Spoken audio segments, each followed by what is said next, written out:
What if happiness isn't something you chase, but something you practice? What if the same way Steph Curry shoots 500 times a day to master his game, you could train your mind and spirit to master joy? This isn't about wishful thinking.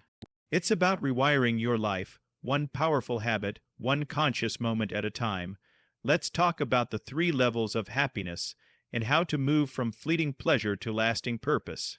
The reason that you're the best in the world at something is because you're practicing 500 times a day at something you already know. That's what Steph Curry does every single day, 7 days a week. Curry, too, 5 million practice shots in his 15-year career so he can make 200 shots in games in the same 15 years. Not even 0.1% of shots were anything but practice, so we don't put much practice into being happy.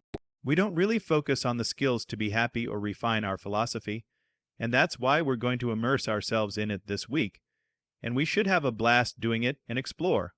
And when you're not happy, it'll be like, that's interesting. What am I allowing to trigger that because I'm in control? Like, I've got a dozen or so tools here. Which one do I want to use? Because you'll hear many tools here, some you'll gravitate to more than others, and you can pick whichever ones you want and throw away the rest. But you should have a large list of them, so it's really easy when you get caught up in something to get out of it.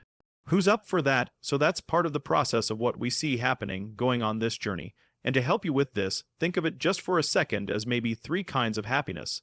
And so you can kind of see how you've navigated the happiness journey. First kind of happiness you could call rockstar happiness. What makes a rock star happy? Getting what they want. Getting whatever they want. They can get it. Doesn't matter. There's no limits. They can do whatever they want to do. They get to have it. So rockstar over here on the right is just like pleasure. And there's nothing wrong with rockstar happiness except, what's the downside of rockstar happiness? What if you don't achieve it? Or what if it takes longer than you think it should? Or what if it doesn't last, which it doesn't, right? Think of it like this. Pleasure is in the body. Happiness is in the mind. Joy is in the spirit. Different places even within you. Rockstar happiness is really about pleasure. It's getting that pleasure. There's nothing wrong with it. I've certainly lived it, and I know many of you have. Many of us in the room have achieved enormous amounts. But it doesn't have sustainability. And if you have this thing you want and you don't get it, which, by the way, sometimes not getting what you want is what makes you grow and then get what you really need. Who knows what I'm talking about here? So if this is our only way of getting happiness, we've got some real challenges. Now, a powerful additional way on the left is passion or flow. Passion or flow happiness is, you know what it's like. You get involved in something and you're so immersed in it that time disappears. Everything else disappears and you're just filled up. Who has an activity that you get involved in where you get in that flow and everything disappears and you really enjoy it? What would be an example for you? What is it? Dancing does it for her, 'cause when you're dancing, you disappear. When you're really dancing, not when you're dancing for someone or trying to dance, but when you're just flowing. What was yours? Hugging your children, somebody else, playing golf, yes, martial arts. Some people, the thing you picked would make them happy. Like playing golf. For some people, it makes them unhappy, and yet they do it regularly. I remember when I first started to play golf, we didn't play very much. We'd play like 5 holes, 6 holes, like 3 or 4 times a year. Then I met this man, I'll never forget. He said, I want you to come play golf with me. And I said, well, we don't play all 18 holes. He said, we don't have to. I said, but still, I don't want to hold you up. He goes, well, we don't keep score. I said, you don't keep score, like how do you play golf? He said, we just hit it till we like the ball. He asked me, what's your favorite part of a golf course? I said, the ocean. He said, well, there are 6 ocean holes. Why wouldn't you do the 6 ocean holes? He said, here's how we'll play. We'll just go play and enjoy ourselves. That's the purpose, to enjoy yourself. Yeah, this was new for me. So I went out with him. I didn't play well at all, but I had a blast. That's a great game when you play it that way. It really is. So then I created a new rule. I'm going to enjoy every hole. And the way I enjoy it is I enjoy who I'm with. I enjoy the beauty of the environment, and if I'm fortunate, I enjoy where the ball goes. That allows me to play with anyone and have a great time. Where are your rules getting in the way of your happiness? Where do you have rules that you've accepted from other people and made your own? But they're really not your own. They're just inherited, or you modeled them. And did you model them from someone who is extraordinarily happy? Tell me this, somebody who is totally wealthy, has all the finances in the world, say $1 billion, and every day they're pissed off and frustrated. What quality of life do they have? pissed off, and frustrated. When I did Money, Master the Game, I interviewed 50 billionaires. About 12 or 13 of them became good friends. Of those, I'd say maybe 3 are truly happy. And it's not because of the money. Money doesn't change you. It magnifies you. If you're a happy person, you're more happy. If you're a giving person, you've got more to give. If you're a mean person, you've got more to take. So we have to decide, what are the rules of the game? Your core beliefs, your core rules. Those are the only things keeping you from being as happy as you can possibly be. It's nothing but a set of beliefs. It's the gift of what you do that brings transcendence. How beautiful, because when that happens, magic happens. What physician would you want operating on your brain if you had an aneurysm? Someone who has a passion and a love for what they do.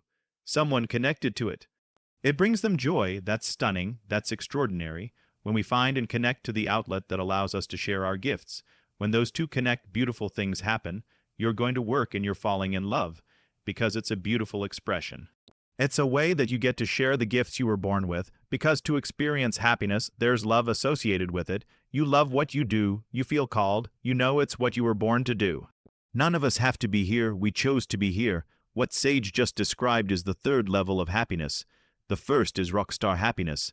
I get what I want and I'm thrilled, but if I don't, I'm unhappy. That's what rockstar is like. Second level is flow. I'm doing something that I love to do and I'm there. The third level is, I'm in the flow, but it's my mission, it's my purpose, which means it's to serve. It's serving something more than me. When it's serving more than me, there's a magnification. That's why we have relationships. The only purpose of a relationship is to magnify human emotion. If you're around someone you really love and you're feeling good, you feel even better. And that's also why if you're around someone in a lousy state, and you're also in a lousy state, two lousy states together, oh boy, that's fun, right? But the point is, you get more sustainability when it's not just your flow, but flow to serve something more than yourself. You could play guitar for yourself, it's magnificent. You're in the flow, music's going, but if you're also doing it to serve someone, it gets magnified. There tends to be even more pull. Now, you don't have to give up. You can do all three, who's done all three, but it's important to know that this base one, the one that serves, is the strongest, and the shading around it, that's the glue that holds it together. That's relationships. As we said, that's why we have relationships. They magnify. That's why when you have a great experience, what's the first thing you want to do? Share it. Share it with somebody you love, because that magnifies it. You can only experience so much alone. Tonight we're going to bring in a gentleman who did the longest happiness study in history, 45 plus years. And you'll see that the core of it is relationships. If your relationships are great, you can have happiness no matter what. You still have to manage your mind and not let situational events take you out of it.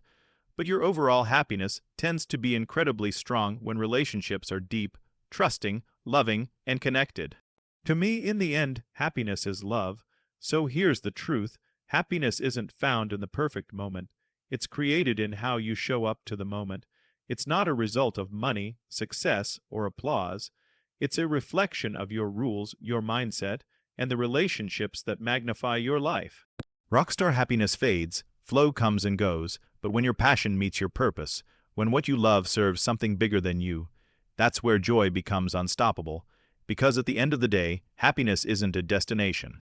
It's love in motion, and the more you give it, the more you live it.